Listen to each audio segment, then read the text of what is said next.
Bible గ్రంథం పరిశుద్ధ గ్రంథం గ్రంథరాజరాజసం పరమదేవుని ప్రత్యక్ష వాక్యం పరమశాంతి ప్రదీపం పరమశాంతి ప్రదీపం. బైబిలు గ్రంథం పరిశుద్ధ గ్రంథం గ్రంథరాజరాజసం పరమదేవుని ప్రత్యక్ష వాక్యం పరమశాంతి ప్రదీపం పరమశాంతి ప్రదీపం. ఇది దేవుని ప్రేమ కావ్యం మమతను నింపిన ధర్మం. ఇది దేవుని ప్రేమ కావ్యం మమతను నింపిన ధర్మం.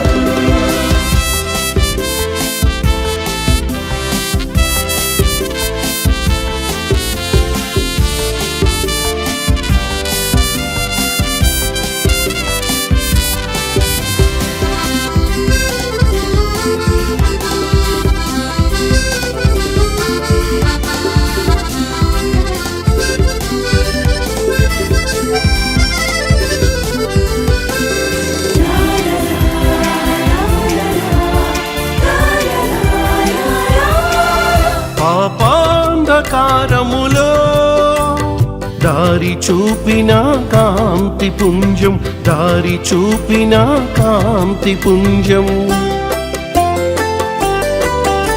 పఠించిన వారికి సత్యము తెలిపెడి మార్గదర్శకం సత్యము తెలిపెడి మార్గదర్శకం.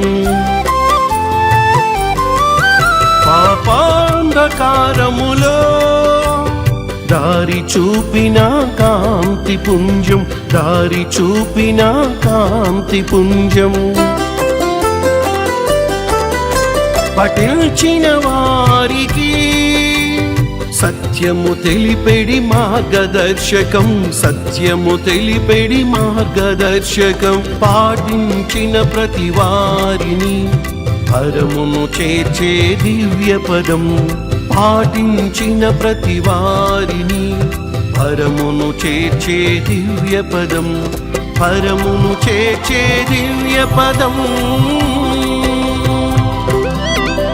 ఇది దేవుని ప్రేమ కావ్యం మమతను నింపిన ధర్మం.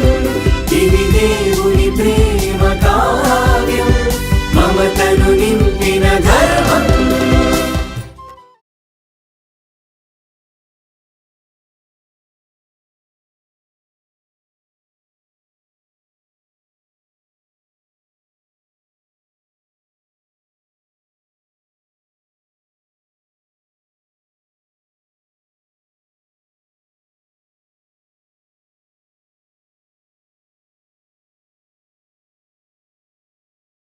మీ అందరికీ నా ప్రత్యేకమైన వందనములు. మరోసారి దేవుని సంగతులను మనందరం కలిసి నేర్చుకుంటున్నాం. మీకు నాకు అభినందనలు అంటే చాలా ఇష్టం కదా. మనం ఏం చేసినా, మనం చేసే పనులు ఎలా చేసినా, ఎలా పాడినా, ఎలా వాక్యం చెప్పినా, ఎలా సంఘములు నిర్వహించినా, ఎలా భక్తి చేసినప్పటికీ అభినందనలు అంటే సహజంగా ప్రతి మనిషికి ఇష్టం. నాకైనా మీకైనా బాగా చెప్పారండి, బాగా పాడారండి, బాగా నిర్వహించారండి, అసలు మీరు నిర్వహించినట్లుగా సమావేశాలు ఇంకెవరో నిర్వహించలేరండి, మీరు రాసినట్టుగా పాటలు ఎవరో రాయలేరండి. ఇలా ప్రజలు అభినందించినప్పుడు మీరు నేను వినటానికి ఇష్టపడతాం. విశ్లేషణ చేసి కొన్ని సంగతులు చెప్పినప్పుడు మాత్రం వినటానికి ఇష్టపడం. ఎందుకంటే మన చెవులకు అవి చాలా బరువుగా ఉంటాయి. ఎంతసేపు మనము ఏ విధంగా ఉన్నప్పటికీ, ఎలా భక్తి చేసినప్పటికీ, ఎలా వాక్యం చెప్పినప్పటికీ చాలా బాగా చెప్పారు అనే పద్ధతులకు మనం అలవాటు పడ్డాం. బాగా చెప్పేవాళ్ళు ఉన్నమాట నిజం, వాళ్ళను బాగా చెప్పారు అనకపోవటం తప్పు కదా. బాగా పాడేవాళ్ళు ఉన్నారు, వాళ్ళను బాగా పాడారండి అని అనకపోవటం తప్పు కదా. యోగ్యులు సమర్థులను మరుగు చేయటం కంటే అభినందించటం చాలా గొప్ప లక్షణం. అభినందించవలసిన వారిని అభినందించకపోవటం కూడా పెద్ద తప్పే. వాళ్ళను గుర్తించవలసిన రీతిలో గుర్తించకుండా వాళ్ళను ఒక మూల కూర్చోబెట్టి అసమర్థులకు అవకాశాలను కల్పించి సమర్థుల నోరు మూయించటం కూడా తప్పున్నర్ర. అది కూడా జరుగుతోంది అనుకోండి రోజుల్లో అక్కడక్కడను. వాటిని మినహాయించి మనం మాట్లాడుకుంటే, సామాన్యంగా చెప్పుకోవలసి వస్తే, మనం ఏం చేసినా ఎలాంటి పని చేసినా బాగా చేశారు అని ఎవరైనా అంటే వాళ్ళ చుట్టూ మనం తిరుగుతూ ఉంటాం అన్నమాట. ఎవరైతే మనల్ని అభినందించారో వాళ్ళు మన మనుషులుగా మనం భావించుకుని వాళ్ళ చుట్టూ తిరగటం, వాళ్ళకు ఫోన్ చేయటం, వాళ్ళు ఫోన్ చేసినప్పుడు 10 నిమిషాలు మాట్లాడవలసిన సందర్భాన్ని 2-3 గంటలు మాట్లాడటం, ఇలా ఇష్టపడతాం. ఇది మనిషి యొక్క సహజ లక్షణం. అందరూ కాకపోయినా ఎక్కువ మంది ఈ పద్ధతికి కాస్త అవకాశాన్ని కల్పించేవారుగా ఉన్నారు. ఈ రోజున పౌలు భక్తుడు తెస్సలోనికయ సంఘములో ఉన్న విశ్వాసులను ఉద్దేశించి వ్రాసిన కొన్ని మాటలు మనం చదువుకుందాం. 1 తెస్సలోనీయులకు వ్రాసిన పత్రిక 5వ అధ్యాయము 12-13 వచనాలను మీకు చదివి వినిపిస్తాను. మరియు సహోదరులారా, మీలో ప్రయాసపడుచు ప్రభునందు మీకు పైవారుగా ఉండి మీకు బుద్ధి చెప్పు వారిని మన్నన చేసి వారి పనిని బట్టి వారిని ప్రేమతో మిక్కిలి ఘనముగా ఎంచవలనని వేడుకొనుచున్నాను. చాలా సంగతులు ఆ తర్వాత వచనాలలో ఉన్నాయి. వాటన్నిటినీ వివరించి చెప్పుకోవటానికి ఈ సమయం సరిపోదు. అసలు ఈ మాటలు చెప్పే సమయంలో మీరు వేరే ధ్యాస పెట్టుకోకుండా ఈ సంగతులను శ్రద్ధగా వినండి. నంబర్ కనపడగానే ఫోన్ చేసి ప్రార్థన చేయించుకుంటే ఒక పని అయిపోతుందని అనుకోమాకండి. ఎన్నో వ్యయ ప్రయాసాలకు వచ్చి సమయాన్ని తీసుకుని ఈ కార్యక్రమాలను సిద్ధం చేసి మీ వరకు ఉచితముగా పంపిస్తున్నాము. దీనిని తేలికగా ఎవ్వరూ చూడకుండాను శ్రద్ధగా ఈ మాటలు విని తర్వాత నాతో మాట్లాడాలని భావించినట్లయితే మీరు ఫోన్ చేయండి. ఇక్కడ చెప్పబడిన మాటలను పరిశీలించినప్పుడు, సహోదరులారా, మీలో ప్రయాసపడుచు ప్రభువునందు మీకు పైవారుగా ఉండి మీకు బుద్ధి చెప్పు వారిని మన్నన చేసి, అంటే మన్నన చెయ్యండి, సన్మానించండి, గౌరవించండి. మీ పైన పెద్దలుగా ఉండి బుద్ధి చెప్పు వారిని గౌరవించండి అని అర్థం అన్నమాట. మనకు అర్థమయ్యే పద్ధతిలో చెప్పుకోవాలంటే అది సహజంగా జరగదు. మనం ఏం చేసినప్పటికీ బ్రహ్మాండంగా చేశావు, బ్రహ్మాండంగా పాడావు, బ్రహ్మాండంగా వాక్యం చెప్పావు, అసలు నీలాగా ఎవరో వాక్యం చెప్పరు, నీలాగా ఎవరో పాడరు, అసలు మీలాగా సంఘాన్ని ఎవరో నిర్వహించరు, మీలాగా ఎవరో ఇలాంటి సమావేశాన్ని ఇలా చెయ్యరు అని మనం వినటానికి ఇష్టపడతాం. అది మీరైనా నేనైనా ఇంతకు ముందు కూడా చెప్పాను. ఎక్కడో విఘ్నులు, మహామేధావులు, ఆధ్యాత్మిక జ్ఞాన సంపన్నులు మాత్రమే అందులో ఉన్నటువంటి సంగతులను నిజాయితీగా స్వీకరిస్తారు. మిగిలిన దానిని మౌనంగానే ఉపసంహరిస్తారు. మీ పైన నాయకులుగా ఉండి ప్రయాసపడే వారిని, మీకు బుద్ధి చెప్పేవారిని గౌరవించండి అంటున్నారు. ఇది ఎక్కడ జరుగుతుందంటారు? అసలు తల్లిదండ్రులకు లోబడే పిల్లలు ఎంతమంది ఉన్నారు? అసలు పిల్లలతో మనం మాట్లాడే పరిస్థితి ఉన్నదా మన ఇళ్లలో?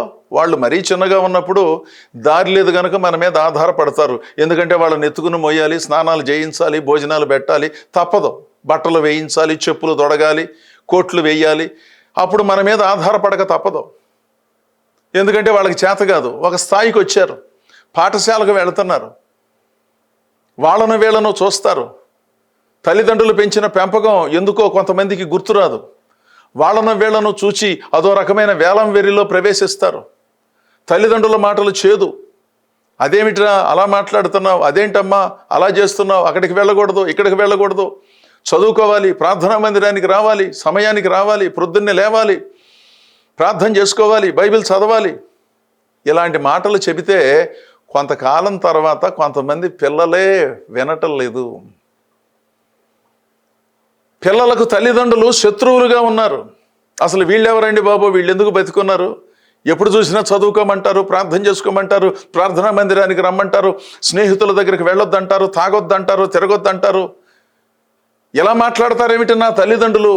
వీళ్ళకి అసలు సంస్కారం లేదు, సంస్కృతి తెలియదు, ఆధునిక యుగంలో బ్రతకటం తెలియదు. ఏది మానసికంగాను భౌతికంగాను చెడిపోయిన కొంతమంది యవనస్తులు కనీ పెంచిన తల్లిదండ్రుల పట్ల వ్యవహరించే ధోరణి ఇది కదా ఈ రోజుల్లోనూ. ఎంత నిర్లక్ష్యం, ఎంత లెక్కలేని ధోరణి అండి. వీళ్ళు వాళ్లకు పుట్టిన పిల్లలా? వాళ్లకు లేకపోయినా, వాళ్లకు బట్టలు లేకపోయినా, వాళ్ళు పండగకి బట్టలు కొనుక్కోకపోయినా నా పిల్లలు నిండుగా ఉండాలని, నలుగురిలో వాళ్ళు తక్కువ చేయబడకూడదు, కాలేజీలో వాళ్ళు తక్కువగా ఉండకూడదు, అందరితో సమానంగా ఉండాలని అప్పో సొప్పో చేసి వాళ్ళు తిని తినక రూపాయి పోగు చేసి పిల్లలను చదివించి ఒక స్థాయికి తీసుకొస్తే, అదేంట్రా నాన్న, అదేంటమ్మా అలా మాట్లాడతావేమిటి, అలా వెళ్తున్నావేమిటి, రాత్రి అయిపోతుంది, ఇలా వెళ్ళకూడదు, ఇలా రాకూడదు, ఇలా చేయకూడదు, ఇలా ఉపాధ్యాయులకు ఎదురు చెప్పకూడదు, ప్రార్థనకు రావాలి, దేవుని వాక్యాన్ని చదువుకోవాలని చెబితే ఆ తల్లిదండ్రులు కొంతమంది పిల్లలకు శత్రువులు అయిపోతారా? అది ఎంత విచిత్రమో, ఎంత దారుణమైనటువంటి సంగతి కదా. ఆలోచించండి ఒకసారి. యవనస్తులారా, మీలో ఎవరైనా ఈ మాటలు వింటున్నారా? మిమ్మల్ని కని పెంచిన తల్లిదండ్రులను ఎంతగా గౌరవిస్తున్నారు? వాళ్ళొక్క మాట చెప్పటానికి అవకాశం లేదా? వాళ్ళు కూడా ప్రేమతోనే చెబుతున్నారు, అక్కడికి వెళ్ళొద్దురా నాన్న, అక్కడికి వెళ్ళొద్దమ్మా. ఆ కార్యక్రమాల తర్వాత అక్కడ రకరకాలైన విచిత్రమైన సంగతులు జరుగుతాయి. ఆ సంగతి నాకంటే ఎక్కువగా నీకు తెలుసు కదా. అలాంటి వాటికి మనం దూరంగా ఉండాలి కదా. స్నేహితులను కలవద్దు అనటం లేదు, వాళ్ళతో మాట్లాడవద్దు అనటం లేదు. వాళ్ళు ఎలాంటి వారైనా మనము ఉండవలసినటువంటి పరిధి మనకు ఉన్నది కదా. ఎందుకు అక్కడికి వెళతారు? ఎందుకు అంతసేపు ఉంటారు? అదేమంటే నేను డ్రింకు తాగాను, నేను వాళ్ళు తాగినది ప్రతిదీ తాగలేదని చెబుతారు. అంత అవసరం ఏమున్నది అని తల్లిదండ్రులు ప్రేమతో పిల్లలను కూర్చోబెట్టి చెబితే ఎంత ఎదురుదాడి చేస్తారు, ఎంత గోల చేస్తారు. ఆ రోజు అన్నం తినకుండా కేకలు వేసి, తలుపులు గట్టిగా వేసి, అసలు ఇంట్లో నుంచి బయటకు రాకుండా ఇంటి పక్క వాళ్ళు కూడా తెలుసుకునేటట్లుగా రగడను సృష్టించేటటువంటి కొన్ని కుటుంబాలలోని పిల్లలను, పెద్దలను ఏమనాలి? ఈ రోజుల్లో ఇది ఎక్కువైపోతుంది కదా. మీ ప్రాంతాలలో కూడా దీనిని చూస్తున్నారుగా. ఒకప్పుడు తల్లిదండ్రులు చెబితే, తాత ముత్తవులు చెబితే, మేనమామలు, పెదనాన్నలు, పెద్దమ్మలు, మేనత్తలు చెబితే ఎంతో వినయముగా ఉండి నేర్చుకుని ఈనాడు గొప్ప మేధావులై ప్రపంచములో చరిత్రను సృష్టిస్తున్నారండి. వాళ్ళకు వినే చెవులు, అర్థం చేసుకునే మనసు ఉంది. ఈ రోజుల్లో చాలామంది ఆంగ్ల మాధ్యమాలలో చదువుతూ చిన్న వయసులోనే భావనలలో అనవసరముగా ముదిరిపోయి, అదేమంటే సెల్ ఫోనులో నాకు ప్రపంచమంతా ఉన్నది అని చెప్పి, అరచేతిలో ప్రపంచం ఉన్నదని చెప్పి జీవితాలను అతి చిన్న వయసులోనే ధ్వంసం చేసుకుంటున్నారు. సుదీర్ఘమైన జీవితం ఉండగా అతి చిన్న వయసులోనే రకరకాలైన దుర్మార్గమైన పనులు చేస్తూ తమ్మును తాము ధ్వంసం చేసుకుంటూ, తాము కూర్చున్న కొమ్మను నరుక్కుంటూ, అలా నరుక్కుంటున్నావేమిటిరా, ఆ కొమ్మ ఇరిగిపోయి పడిపోతుంది, దాని మీద కూర్చున్న నువ్వు తుంపులైపోతావు అని కింద నుంచి కేకలేసే తల్లిదండ్రులు, ఉపాధ్యాయులు, దైవ సేవకులు, మేధావులు పిచ్చివాళ్ళుగా కనపడుతున్నారు. అమ్మ చెప్పిన మాట వినాలి, నాన్న చెప్పిన మాట వినాలనే కనీస జ్ఞానము లేనటువంటి కొంతమంది పిల్లలు కలిగిన కుటుంబాలు ఎంత ఆవేదన చెందుతున్నాయో కదా. ఈ సంగతులను యవనస్తులు చాలా ప్రాముఖ్యంగా ఆలోచన చేయాలి. మీ ఉపాధ్యాయుల మాటను ఎంత వింటున్నారు? తరగతులు జరిగేటప్పుడు కొంతమంది లేచి బయటికి వెళ్ళిపోతున్నారు, ఎంత పొరపాటు. విజ్ఞానాన్ని నేర్చుకోవలసిన స్థలాలలో అజ్ఞాన ప్రదర్శనలు జరగటం ఎంత దుర్మార్గం. ఉపాధ్యాయులు మాత్రం ఏం చేస్తారు? కూర్చోండి, కూర్చోండి, వినండి అంటారు. అంతకంటే ఏం చేయలేరు కదా. ఎదిగిన పిల్లలతో ఏం మాట్లాడాలి? వాళ్ళు ఎంతో చెప్పాలని ఉన్నది, మరో తరాన్ని సిద్ధం చేయాలని ఉపాధ్యాయులు తపన పడుతున్నారు. వాళ్ళ మీదే మాటలు విసురుతారు, వాళ్ళ మీదే రకరకాలైనటువంటి వాటిని విసిరి బాధకు గురి చేసి చదువుకునే వాళ్ళను కూడా చదువుకోనివ్వకుండా రకరకాల కార్యక్రమాలను జరిగించే మనుషులను మనం చూస్తున్నాం. కేవలము విద్యార్థులే కాదు, పెద్దవాళ్ళు కూడా ఉన్నారు. సంఘాలలో కొంతమంది విశ్వాసులు ఉన్నారు, వాళ్ళకు అనుకూలమైన బోధలు చేయాలి. అదేమిటండి, ఇదేమిటండి అని అనకూడదు. దేవుని వాక్యములో ఉన్నప్పటికీ మాట్లాడకూడదు. ఎందుకంటే వారికి హోదా ఉన్నది, సమాజంలో సొమ్ములు ఉన్నాయి కనుక వారిని నొప్పించని బోధలు చేసే సేవకులు కావాలి, ఉపన్యాసాలు కావాలి. పౌలు భక్తుడు ఏమంటున్నాడో చూడండి. తెస్సలోనిక సంఘానికి ఉత్తరం రాస్తూ, మీలో ప్రయాసపడుచు ప్రభునందు మీకు పైవారుగా ఉండి మీకు బుద్ధి చెప్పు వారిని మన్నన చేయండి. వారి పనిని బట్టి వారిని ప్రేమతో మిక్కిలి ఘనముగా ఎంచవలనని వేడుకొనుచున్నాను అంటున్నాడు. వారి పనిని బట్టి అంటే వారి విలువైన పనిని బట్టి, విలువైన ఉపన్యాసాలను బట్టి, విలువైన జీవన విధానాన్ని బట్టి, విలువైన ఆదర్శవంతమైన జీవితాన్ని ఆధారం చేసుకుని మామూలు ఘనంగా ఎంచటం కాదు, ప్రేమతో మిక్కిలి ఘనముగా ఎంచవలెనని వేడుకొనుచున్నాము. అసలు మామూలుగా గుర్తించటమే లేని పరిస్థితులు కదా ఈ రోజుల్లో. సమర్థునికి ఎక్కడ గుర్తింపు ఉందండి? అసమర్థునికి ఉన్న గుర్తింపు, అసమర్థునికి ఉన్న వేదికలు సమర్థునికి ఎక్కడున్నాయి? అసలు దేవుని వాక్యాన్ని, అందులో ఉన్న భావాన్ని ఉన్నది ఉన్నట్లుగా వివరించి చెప్పే దైవ సేవకుల స్థానం ఎక్కడ ఈనాటి మన సమాజంలో? ఏదో ఒకటి చేసి, ఏదో ఒక గలిబిలి చేసి, ప్రజలను ఆకర్షించి, రకరకాలుగా మైమరిపింపజేసి, అర్థం లేనటువంటి ఆధ్యాత్మిక కార్యక్రమాలను అధిక ఖర్చుతో నిర్వహించే వాటికి ఉన్న ఆకర్షణ, దేవుని వాక్యాన్ని ఉన్నది ఉన్నట్లుగా చెప్పే దైవ సేవకులకు ఆ సందర్భాలకు ఎక్కడ అవకాశం ఉన్నది చెప్పండి? దేనికోసం మనం ప్రాకులాడుతున్నాం? ప్రేమతో అలాంటి వారిని మిక్కిలి ఘనముగా ఎంచవలెనని నేను వేడుకొనుచున్నాను, మేమందరము వేడుకొనుచున్నాము అంటున్నాడండి. ఏం చేస్తున్నాం మనం? మనకెవరో బుద్ధి చెప్పటానికి వీల్లేదు, నాకు చెప్పటానికి వీల్లేదు, మీకు చెప్పటానికి వీల్లేదు. మీరందరూ గొప్పవాళ్ళండి, మీరందరూ మేధావులండి, ఏం చేసినా పర్వాలేదండి, సంవత్సరానికి ఒకసారి మందిరానికి వచ్చినా పర్వాలేదండి, దేవుడు హృదయాలను చూస్తున్నాడండి, మీరు వచ్చారా రావట్లేదా చూడట్లేదండి అని చెప్పేవాళ్ళు కావాలి. ఎంతసేపు ఈ లోక సంబంధమైనటువంటి జీవన విధానానికి కావలసిన దీవెనల కొరకు ప్రార్థన చేసే వాళ్ళ చుట్టూ తిరుగుతాం తప్ప, దేవుని లోకంలో నేను జీవించాలి కదా, ఇక్కడ జీవించటం ఎంత ప్రాముఖ్యమో, ఇక్కడ కంటే అక్కడ జీవితం నాకు ప్రాముఖ్యం కదా, కాస్త వాక్యాలు విందాం, కొన్ని పద్ధతులు నేర్చుకుందాం, కొన్ని సంగతులను గ్రహించాలనే ఆలోచన ఎంతమందికి ఉందండి? ఇవి చాలా ప్రాముఖ్యంగా ఆలోచించాలి. ఏంటో అనుకుంటున్నాం మనం, చాలా పెరిగిపోతున్నాం, కంప్యూటర్లు వచ్చేసినాయి, ఇంట్లో నలుగురుంటే 8 సెల్ ఫోన్లు వచ్చినాయి, 16 నెంబర్లు వచ్చినాయి. ఇవన్నీ ఏం చేసుకోవాలి అంటే, ప్రగతి సాధించడం అంటే పొలం కొనటం, ఇల్లు కట్టుకోవటం, కారు కొనుక్కోవటం, 2-3 కార్లు కొనుక్కోవటం, ఇది ప్రగతి సాధించడం అని మనం అనుకుంటున్నాం. అది మామూలుగా సాధించే ప్రగతే.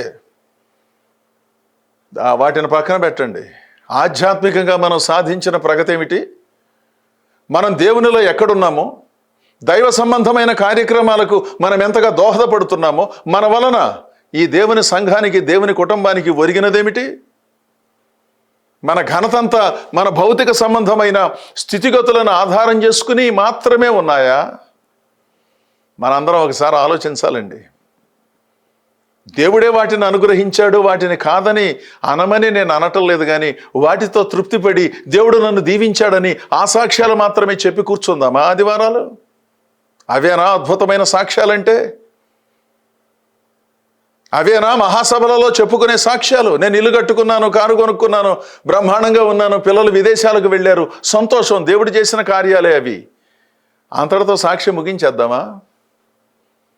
వాటితో పాటు దేవుడు నన్ను దీవించినందుకు నేను ఈ విధంగా దేవుని సేవలో సహకరిస్తున్నాను, ఎంతమందికి సువార్తను అందించడానికి నేను తోడ్పడ్డాను, ఇన్ని స్థలాలలో మందిరాలకు స్థలాలను కొన్నాము, మందిరాలను ఏర్పాటు చేశాము, దేవుని సేవను కొనసాగిస్తున్నాము, దైవ సేవకులను ప్రోత్సహిస్తున్నాము.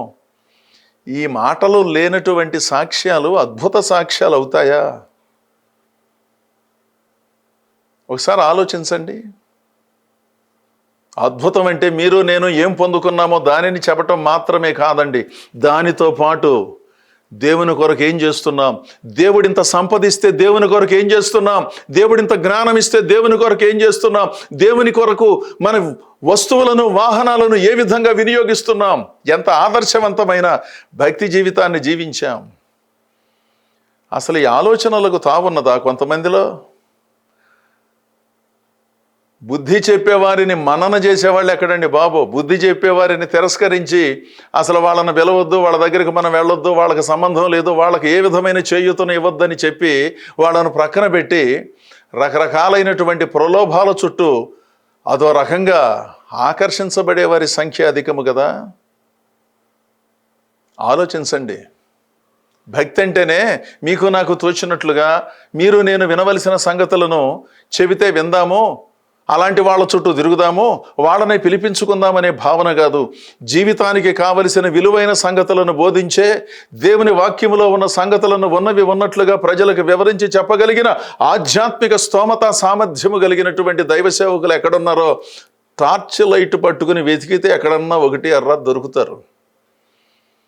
వాళ్ళ ఆధ్వర్యంలో, వాళ్ళ సూచనలతో, వాళ్ళ సలహాలతో సంఘములను ఉజ్జీవపరుచుకోవాలి. ఈ రోజుల్లో సంఘములను ఉజ్జీవపరిచే వాళ్ళకంటే ఉద్రేకపరిచే వాళ్ళు తయారయ్యారు. ఉద్రేకానికి ఉజ్జీవానికి చాలా వ్యత్యాసం ఉన్నది. ఉద్రేకము బయట ఉన్న పరిస్థితులను బట్టి ఆ కసేపు వస్తుంది, ఆ తర్వాత పోతుంది. ఉజ్జీవము గుండెలో నుంచి బయటకు వస్తుంది, అది నిరంతరం మనిషి బ్రతికినంతకాలం నడిపిస్తుంది. అలాంటి ఉజ్జీవమును అనుగ్రహించేవారు మనకు ఆదర్శవంతులు. కానీ కేవలము 2 రోజులో 3 రోజులో ఉద్రేకపరిచేటటువంటి వారి చుట్టూ తిరిగి మహాద్భుతమైన సంగతులు జరిగినట్లుగా మనలను మనం భ్రమపరుచుకోవలసిన అవసరం లేదుగా. అదే పత్రిక అనగా 5వ అధ్యాయము 14వ వచనం, మేము మీకు బోధించున్నది ఏమనగా అక్రమముగా నడుచుకున్న వారికి బుద్ధి చెప్పుడి, ధైర్యము చెడిన వారిని ధైర్యపరచుడి, భక్తిహీనులకు ఓతమియుడి, అందరి ఎడల దీర్ఘశాంతము గలవారయుండుడి.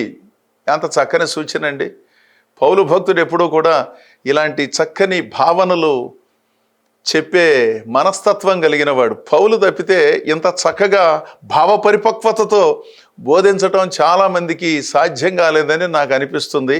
అలాగని మిగిలిన భక్తుల యొక్క ప్రాధాన్యతను నేను తగ్గించటం లేదు, వారు గొప్పవాళ్లే. కానీ ఆనాటి పరిస్థితులలో పౌలుకున్నటువంటి పాండిత్యము, అతడు అర్థం చేసుకున్న సంగతులను ఇతరులకు అర్థమయ్యేటట్లుగా వ్రాయగలిగినటువంటి ధోరణి, చెప్పగలిగిన ధోరణి అభినందనీయమని నా భావన. మిగిలిన వాళ్ళు కూడా అంత గొప్పవాళ్లే, కానీ వాళ్ళ రచనలు పౌలు రచనలంత విస్తారముగా లేవు గనుక పౌలు సంగతులను అర్థం చేసుకోవటానికి మనకు కొంతవరకు అవకాశము దొరికినది. ఇక్కడ చెప్పిన మాట, మేము మీకు బోధించేది ఏమిటంటే అక్రమముగా నడుచుకున్న వారికి బుద్ధి చెప్పుడి. క్రమము అక్రమము ఏం లేదు. క్రమంగా నడుచుకునే వారికి మనం బుద్ధి చెప్పాల్సిన పని లేదు, వాళ్ళకు బుద్ధి ఉంది కనుకనే క్రమంగా నడుచుకుంటున్నారు.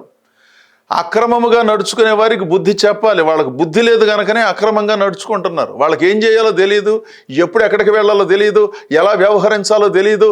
ఎన్ని సంవత్సరాలు గడిచినా సామాన్యమైన సంగతే వాళ్ళకి తెలియదు, ఎప్పుడు ఏ ప్రార్థన చేయాలో కూడా తెలియదు. పొరపాటున వాళ్ళకి ఆరాధనలో కానీ మహాసభలో కానీ ప్రార్థనకు సమయం ఇస్తే ఏ ప్రార్థన చేయాలో కూడా తెలియదు. అన్నీ వ్యర్థమైన మాటలు తప్ప అర్థవంతమైనటువంటి ప్రార్థన వారికి జీవితంలో అన్నడు ఎప్పుడూ రాదు. ఎందుకంటే అసలు ఆ దిశగా ఎప్పుడు ఆలోచించలేదు. అక్రమముగా నడుచుకున్న వారికి బుద్ధి చెప్పుడి, ధైర్యము చెడిన వారిని ధైర్యపరచుడి, బలహీనులకు ఓతమియుడి, అందరి ఎడల దీర్ఘశాంతము గలవారై ఉండండి. ఎంత గొప్ప సూచన అండి. అక్రమముగా నడుచుకునే వారికి బుద్ధి చెప్పాలి, ధైర్యము చెడిన వారికి ధైర్యాన్ని ఇవ్వాలి, బలహీనులకు ఓతం ఇవ్వాలి, అంటే కాస్త చేయూతనివ్వండి. అలా అందించినప్పుడు స్వీకరించే మనసు కూడా మనం కలిగి ఉండాలి. భలే పనండి, ఎవరన్నా చెబితే నేను వింటానండి అంటారు, ఎప్పుడు చెప్పినా ఏదో ఒకటి ఎదురు చెబుతూనే ఉంటారు. ఎవరు చెబుతారండి వాళ్ళకి? నేను నేర్చుకుంటానండి, ఎవరన్నా చెబితే బాగుండు అంటారు. ఎవరు చెప్పినా ఎప్పుడు చెప్పినా చెప్పిన ప్రతిదానికి ఏదో ఒకటి చెబుతారు. ఇంకా వాళ్ళు నేర్చుకునేది ఏంటి? మాటలలో ఆదర్శం, చేతలలో ఆదర్శ విరుద్ధమైన జీవన విధానం. అదే కొంతమందికి ఆధ్యాత్మిక భావన అని అనిపిస్తోంది. కొన్ని సంగతులనే మనం చాలా జాగ్రత్తగా ఆలోచించాలి. ఎంతసేపు ప్రజలు మిమ్మల్ని నిందిస్తున్నారా, బాధిస్తున్నారా అంటారు. ఎవరు నిందిస్తున్నారో, ఎవరు బాధిస్తున్నారండి, ఎవరు అవమానపరుస్తున్నారండి? ఎక్కడో కొంతమంది యోగ్యముగా సేవ చేసే దైవ సేవకులు, విశ్వాసులకు కొన్ని అవమానాలు, కొన్ని అవరోధాలు ఎదురవుతున్నాయి. ఎక్కడో ఒకటి ఎర్ర జరుగుతోంది. వీళ్ళెవరిని అవమానించలేదా, వీళ్ళెవరిని నిందించలేదా, వీళ్ళెవరిని అపార్థం చేసుకోలేదా? ఎంతసేపు వాళ్ళు వీళ్ళు మనల్ని అపార్థం చేసుకుని నిందిస్తున్నారని ఆ మాటలు, ఆ వాక్యాలు, ఆ పాటలు రాసుకుని బ్రతికేద్దామా? కాస్త అవగాహనతో స్పందిస్తే జీవితంలో ఉన్నటువంటి అర్థం ఏమిటో మీకు నాకు తెలుస్తుందండి. చిన్న చిన్న సమస్యలను భూతద్దములో చూచి వాటిని మహాప్రళయాలుగా భావించి వాటిని వివరించవలసిన దానికంటే ఎక్కువగా వివరించి ప్రజల సానుభూతిని పొందాలనే విచిత్రమైనటువంటి ప్రయత్నాల వలన ఏ విధమైనటువంటి ప్రయోజనమూ లేదు. ఈ సంగతులు మనందరం ఆలోచన చేయాలి. ఈ దేవుని సంగతులను కూర్చుని ఆలోచన చేసి ధ్యానం చేస్తే మనం ఏం చేయాలో, ఎలా ఉండాలో, ఎలా బోధించాలో, ఎలా పాడాలో, ఎలా వాక్యాన్ని నేర్చుకోవాలో, నేర్పిస్తూ ఎలా నేర్చుకోవాలోననే అమూల్యమైన సంగతులను దేవుడే మనకు తెలియజేస్తాడు. పౌలు చెప్పిన ఇలాంటి సూచనలను పాటించి దైవ సంబంధమైనటువంటి పద్ధతిలో తెస్సలోనిక పట్టణములో ఉన్నటువంటి విశ్వాసులు కొన్ని సంగతులను నేర్చుకున్నారు, దైవికంగా ముందుకు సాగారు. మనం ఇంతకు ముందు చెప్పుకున్న సంగతులు ప్రస్తుత సంఘములో ఉన్న మనందరికీ ఎంతో ప్రాముఖ్యం.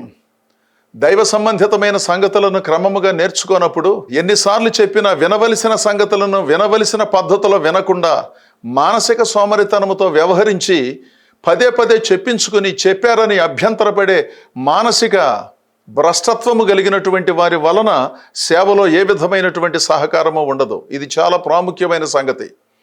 అసమర్థులను మనం సమర్థులుగా చేయలేం, వాళ్ళు గనక ఒప్పుకోకపోతే.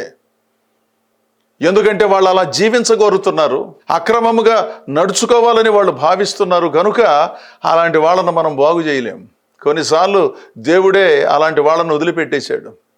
ఇలాంటి వేషధారులను, బాధ్యత లేని వాళ్ళను, నిర్లక్ష్యముగా వ్యవహరించే కొంతమంది ఉన్నారే, వాళ్ళ వలన వాళ్ళకే సుఖం లేదు. ఇక క్రైస్తవ సంఘానికి, కుటుంబాలకు ఎక్కడి నుంచి వస్తాయి? అందుకని మనందరం నేర్చుకోవలసిన సంగతి, దేవుని వాక్యాన్ని విన్నప్పుడు, దేవుని వాక్యాన్ని చదివినప్పుడు, ప్రార్థనా మందిరానికి వెళ్ళినప్పుడు, కొన్ని సంగతులలో మనము వెనకబడినప్పుడు, ఎవరైనా చెప్పినప్పుడు, తోటివారు చెప్పినా, సహచరులు చెప్పినా, దైవ సేవకులు చెప్పినా, నాయకులు చెప్పినా, ఆ మాటలకు కాస్త చెవినిచ్చి బుద్ధి తెచ్చుకొని దేవునిగా సేవించినప్పుడు అద్భుతాలు జరుగుతాయి. ఇలాంటి ఉన్నతమైన భావ సంప్రదాయాలతో సంఘములో ఉన్న ప్రతి ఒక్కరూ అలంకరించుకోవాలి. అది మీరైనా నేనైనా. నాకు బుద్ధి చెప్పేవారు నాకు చెబుతారు, మీకు బుద్ధి చెప్పేవారు మీకు చెబుతారు. మనందరికీ చెప్పగలిగినటువంటి పరిశుద్ధాత్ముడు ఎప్పుడూ ఉన్నాడు. ఇక బుద్ధి చెప్పమన్నారు కదా అని అవగాహన లేకుండా, అర్థం లేకుండా ప్రతివారికి నేను చెప్పే పద్ధతిని అనుసరిస్తున్నాను, అందరూ వినండి అని కూడా అన్నిసార్లు చెప్పనక్కర్లా. బుద్ధి చెప్పటానికి కూడా ఒక అర్హత కావాలి. ప్రార్థనా మందిరానికి వెళ్ళని వాళ్ళు, ప్రార్థన చెయ్యని వాళ్ళు, బైబిల్ చదవని వాళ్ళు, ఏనాడు సేవా ధర్మం అంటే ఏమిటో తెలియని వాళ్ళు, సేవలో ఉన్న కష్ట నష్టాలంటే ఏమిటో తెలియని వాళ్ళు వచ్చి సేవ ఎలా చేయాలో చెబుతాను, అదేమంటే బుద్ధి చెప్పేవాళ్ళ మాట వినమన్నారు కదా అని బయలుదేరనక్కర్లేదు. దానికి కూడా ఒక అర్హత ఉండాలి. అలాంటి యోగ్యమైనటువంటి ప్రవర్తన కలిగిన పెద్దల మాటలను విని అందులో ఉన్న సంగతులను అర్థం చేసుకుని క్రైస్తవ సంఘమును ఏ విధంగా నడిపించుకోవాలో, ఏ విధంగా నిర్వహించుకోవాలో మనం తెలుసుకోవటం చాలా ప్రాముఖ్యం. ఇప్పటికే ఈ సంగతులన్నీ గ్రహించానని భావించేవాళ్ళు తప్పనిసరిగా ఈ దేవుని సేవలో కొనసాగటం, దేవుని ప్రతినిధులుగా జీవించటం ఎటుదిరిగి జరుగుతుంది. మిగిలినటువంటి మనందరం ఈ సంగతులను గ్రహించి జ్ఞానంగా జీవిస్తూ దేవునిగా సేవిస్తూ ముందుకు సాగుదాం. దేవుడు మిమ్మలను, మీ కుటుంబాలను బహుగా దీవించునుగాక. ఆమేన్.